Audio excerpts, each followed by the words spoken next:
Welcome to our class. In this class, we will look at the insert, update, and delete statement for managing data in the database. Data is typically inserted into the database using an HTML form. For example, if I wanted to order something on Amazon, I would first need to create an account.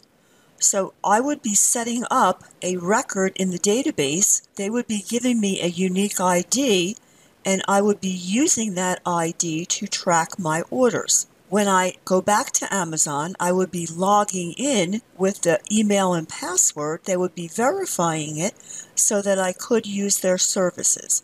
So every time you sign up for an account, or even order something with an existing account, the data is being taken from the form and inserted into the database.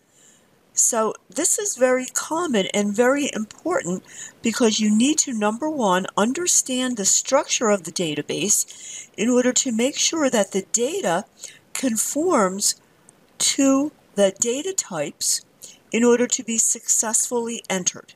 Before we start inserting data, we always have to establish the connection. And that also applies for updating and deleting. We always have to establish the connection.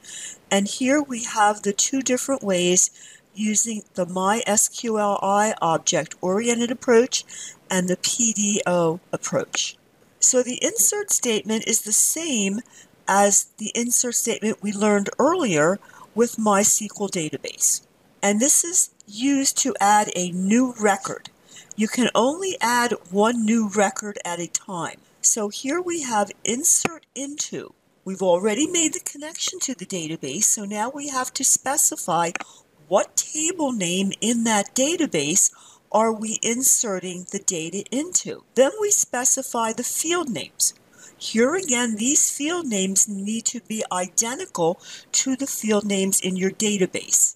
And if it is a new record, which it will be, you would need all of the field names. And then we have the values clause, which puts the values in there. So we need to specify what table, where it's going, and what is going into it. A couple things you need to be aware of concerning the insert statement. The SQL query must be quoted, and we saw that earlier. When we put the data into the database, the string values have to be quoted. So if we're putting string data into a field that accepts string, that must be quoted. If we are putting numeric values into a field that is an int, tiny int, etc., you cannot have that quoted. If you are working with null values, that cannot be quoted.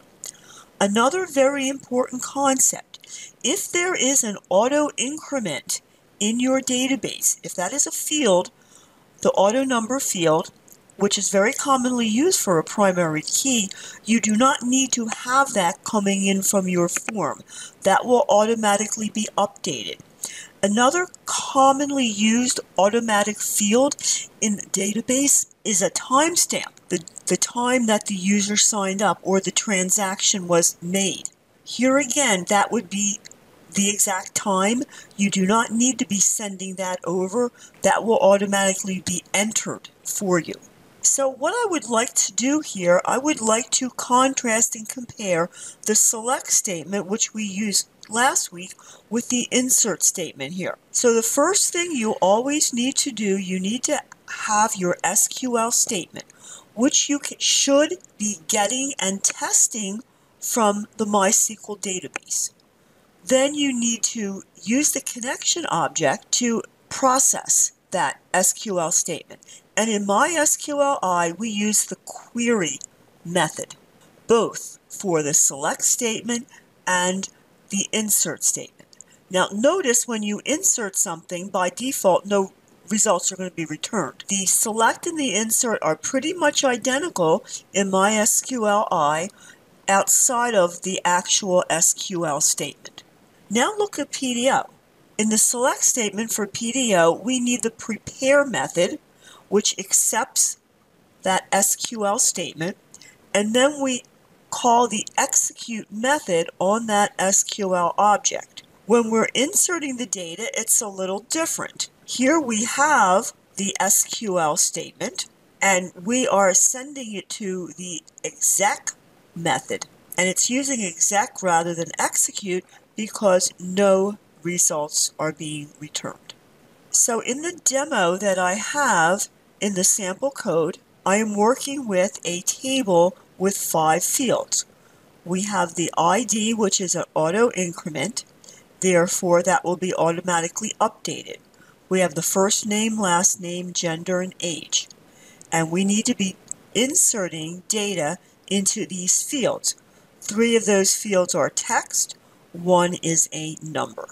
So it's always a good idea to go into your database and review the structure of the table. And you can also do test runs with the Insert tab to make sure that you have the correct SQL. And once you do have the SQL, you're going to remove all those little ticks because you do not need them in the PHP. Notice it even put a tick around the age here. When you're working with a form data, it's always going to be used with an insert. You need to use the trim function, the HTML special chars function, in order to make sure that that data doesn't have spaces and that data has no special characters which could be malicious. So here we see an example where the user has the opportunity to put anything they want in these text boxes.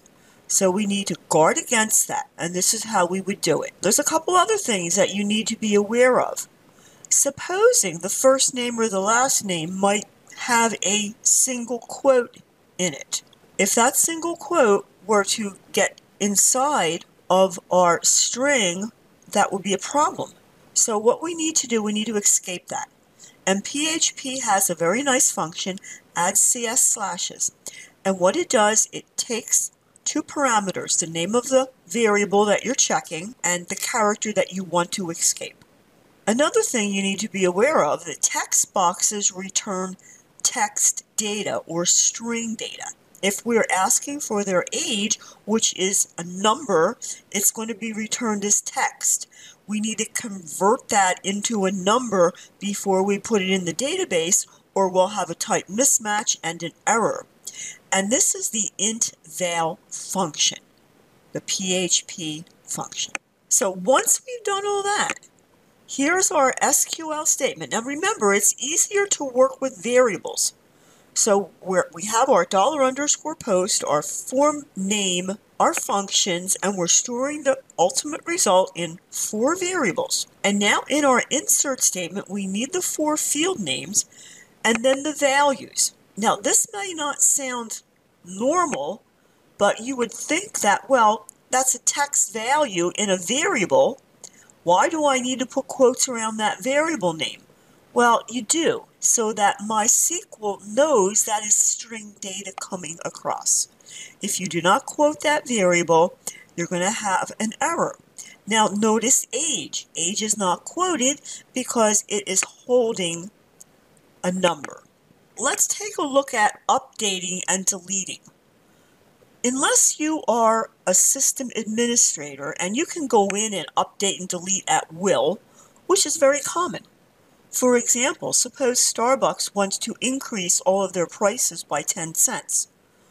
All they have to do is run an update command on all those records with the price field and do a calculation, and there it is. Things of that nature, it wouldn't exist on a web page. The types of updating and deleting that would probably exist on a web page has to do with a user account. So the user would first be logged into their account, and then they would be asked if they wanted to update something. For example, an address. So here we see I'm logged into my Amazon account, and supposing I wanted to update or even delete an address. There are 2 buttons to do that.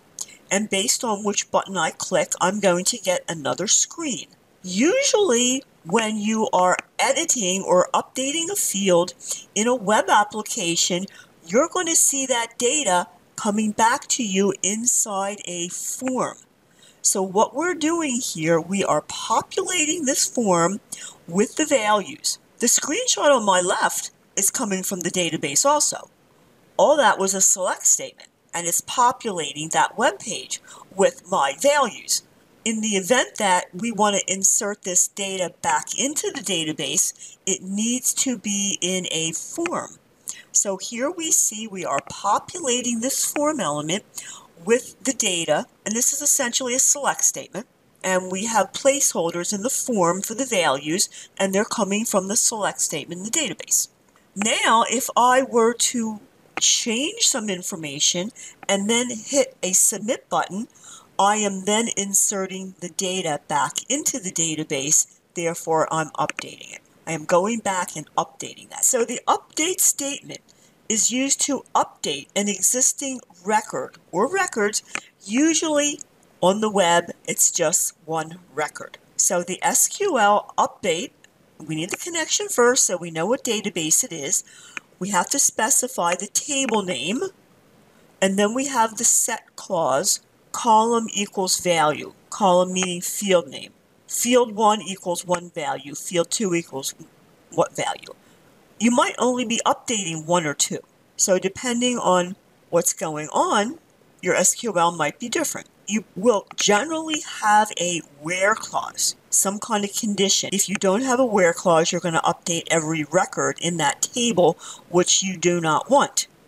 The where clause is usually the primary key, so that we uniquely can identify what record we are changing. So let's compare the update statement with the select. Here we have the MySQL object-oriented, and we see that we're storing either the select or the update in our SQL variable, and we are using the query method to execute that. Now, in PDO, it's the same also. So update, select, the syntax are pretty much the same outside of the SQL statements. In PDO, we're using the prepare method for the SQL statement and the execute method to execute it. The delete statement, used to delete existing records or records. Here again, on the web, it's probably going to be one record, your record. You want to delete an account. You want to delete part of an account, an address or whatever. Okay, the SQL delete from, always need the table name. In all of these statements, you always need the table name. And because a delete is the whole record, all you need is some kind of a condition in your where clause. This condition is usually the primary key, which is a unique identifier. Otherwise, you might be deleting other records.